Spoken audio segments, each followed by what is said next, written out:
last time we had an election, 2016, there was a lot of bad blood after the election. People were very, very upset. People were very angry at each other, and I think that was really a crucial point in the deterioration of how people related towards each other in the United States. So can you tell us a little bit about this initiative with Malice Towards None, what we're trying to do, and how you feel about it?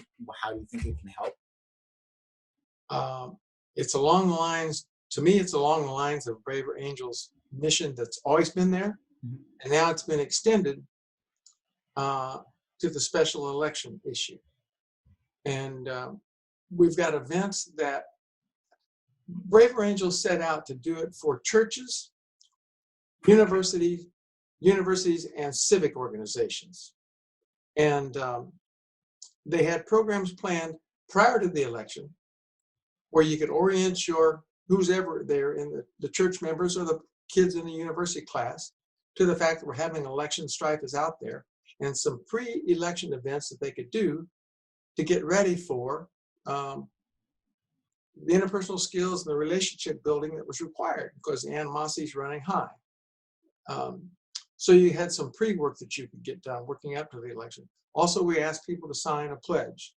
And that's very interesting. I wish I had the pledge out. I don't know if I can lay my hands on it, but I'll find it later if we want to talk about it. But that was very interesting. And committing people to have some dialogue before the election and then continue after.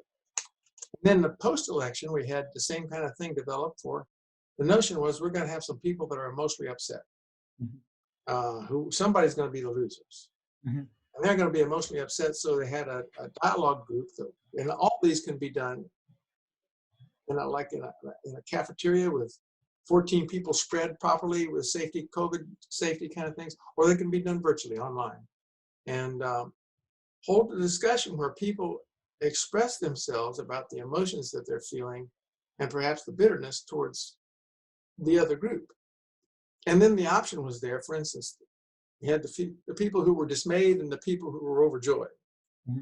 And then there was a possibility of discussing some things that, will your dismay like drive you into a real destructive place? Will your overjoyed make you feel vindicated, like you're the authority now in the world, and even heightened, make it even worse?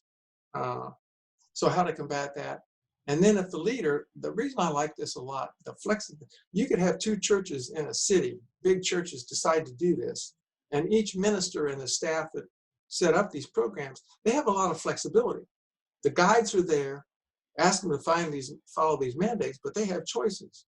And one of the choices they have is, suppose my church is evenly split red and blues, one of them's happy, one of them's not.